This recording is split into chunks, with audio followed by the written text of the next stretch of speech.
Seperti apa ke depannya khususnya di 2024 ini ketika dari global pun masih sangat volatil sekali? Saya koreksi ya, tahun lalu itu di luar prediksi saya. Pertumbuhan premi itu di luar prediksi saya, bahwa apa yang saya sampaikan itu prediksi saya 12 sampai 13, saya kata exit daripada angka itu di akhir tahun yang dirilis oleh OJK. Ini surprise saya.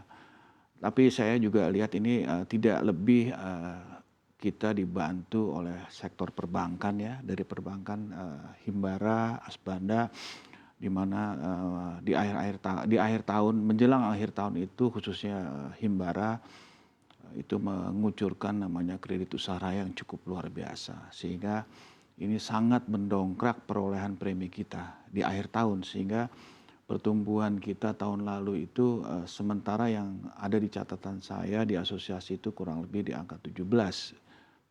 Jadi itu juga sudah mendekati angka yang ada di pertumbuhan di asuransi jiwa. Ini surprise bagi saya, tapi ini kan hanya saya pikir temporary ya, karena kredit usaha rakyat ini juga masih dalam satu kajian, dan ada juga POJK yang baru terhadap asuransi kredit juga. Ini nanti juga tentunya akan ada dampak juga gitu loh. Baik, artinya di akhir tahun ini baru terlihat ada peningkatan Betul, yang betul. signifikan begitu. Di Apa bulan yang Desember bisa itu. menjadi faktor-faktor bisa digenjotnya angka pertumbuhan ini? Saya sih melihatnya bukan masalah untuk digenjotnya ya, tapi secara ekosistem lagi ya, bahwa kita ada persoalan di reasuransi kapasitas, bahwa di sektor korporasi itu yang pernah saya sampaikan juga banyak terjadi namanya self insured karena tidak tercukupnya kapasitas di dalam negeri maupun di overseas satu. Tapi kalau kita berbicara mengenai small medium enterprise, justru ini pertumbuhannya di sini, termasuk di dalamnya adalah asuransi kredit, salah satunya adalah kredit usaha rakyat. Ini memang angkanya cukup signifikan, tapi kredit usaha rakyat ini kan hanya dinikmati oleh beberapa pemain gitu. Baik, berikutnya terkait dengan aturan third party Ya. liability. Menurut Bapak ini seperti apa nanti penerapannya? Pembicaraan kami di akhir tahun dengan pimpinan di BKF, dengan pimpinan di OJK, juga pemangku kepentingan lain ya di Kementerian Perhubungan, ini cukup intens ya. Ini memang perlu satu proses waktu ya, dan ini perlu satu infrastruktur yang cukup kuat, karena ini kita bicara dari Sabang sampai Merauke ini, dan prediksi perolehan preminya cukup signifikan. Dan regulator dalam hal ini OJK juga sudah membantu kami agar industri ini semuanya bisa menikmati. Nah, untuk mencapai situ tentunya Badan Kebijakan Fiskal ini juga waktu itu diwakili oleh beberapa pimpinannya juga sedang menggarap aturan-aturannya seperti apa dan juga implementasinya seperti apa, karena di situ prediksi kami ada premi per tahun kurang lebih bisa tergenerate di antara 8 sampai 10 triliun. Itu dengan catatan kendaraan bermotor yang bayar pajak semuanya ya. Karena mostly di Indonesia itu dari kendaraan bermotor yang ada 200 juta kendaraan, mungkin yang bayar pajaknya mungkin nggak lebih dari 50% gitu. Sisanya ngampleng semua gitu. Baik, 8 hingga 10 triliun proyeksi Ya. Bapak. Kontribusinya seberapa besar program ini nantinya terhadap industri asuransi sendiri? Yang pasti karena ini masuk di small medium enterprise, ini jelas ya bahwa kita punya hasil underwriting ini akan lebih baik ya, lebih bagus, karena di sini nanti akan terjadi penyebaran risiko yang cukup merata, termasuk kita juga berbagi dengan pihak reasuransi. Jadi ini memang tugas saya dengan pimpinan OJK juga, dengan pimpinan di Kementerian Keuangan, di Perhubungan, ini kita lagi coba mengelaborate semua bagaimana bunyi PP-nya, bagaimana bunyi permennya, dan juga tentunya yang tidak kalah penting adalah dengan pemerintah daerah, karena nanti implementasinya pemungutan daripada premi ini akan dilakukan oleh pemerintah daerah. Apakah ini menjadi salah satu tantangan terbesar juga Betul, bagaimana bisa berkoordinasi dengan pemerintah betul, daerah? betul. Dan kami juga belajar dari negara tetangga ya, tentunya Korea, Jepang, mereka sudah lebih dulu, dan kami belajar dari mereka bagaimana mereka bisa mengimplementasikan sehingga semuanya bisa terpenuhi melalui satu platform gitu. Baik, kalau kita berkaca di POJK nomor 20 tahun 2023, ini juga ada produk asuransi yang dikaitkan dengan pembiayaan syariah atau produk Betul, suretiship betul, syariah begitu ya. Artinya antara bank dan perusahaan asuransi ini akan berbagi risiko 25 hingga betul. 75%. Bapak melihat seperti apa aturan ini nantinya?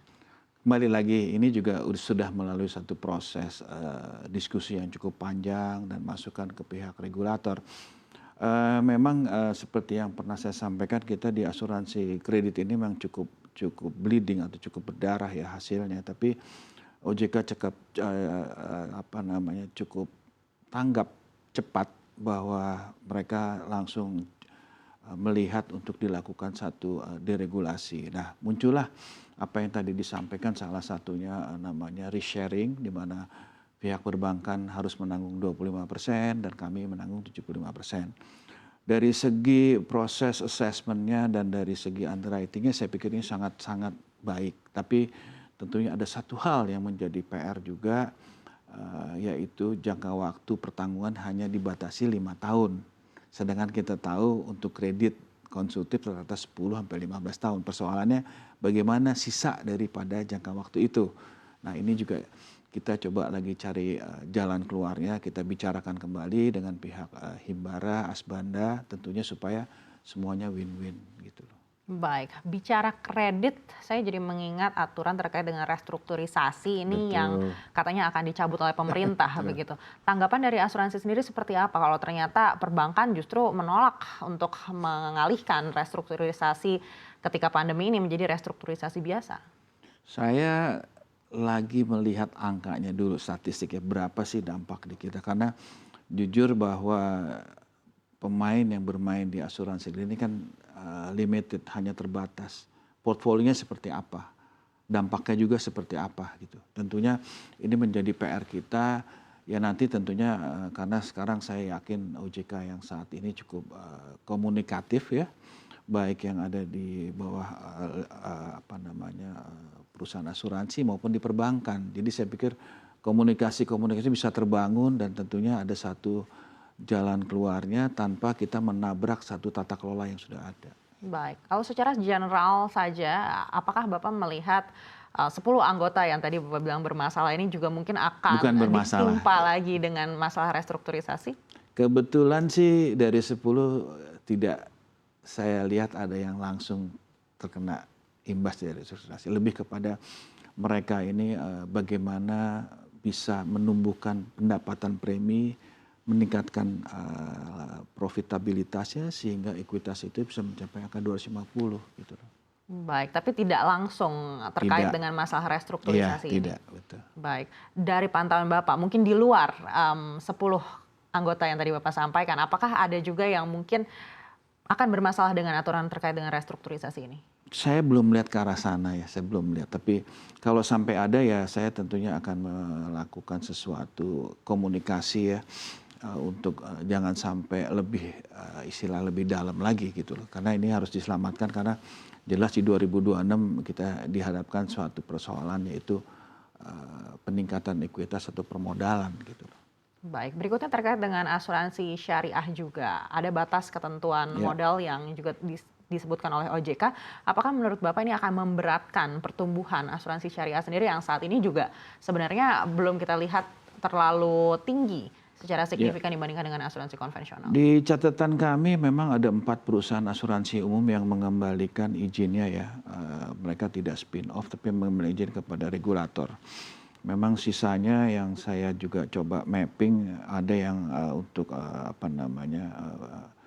melakukan pemisahan, tapi ini lebih kepada memang kue daripada pasar syariah ini memang pertumbuhannya masih belum sesuai yang diharapkan.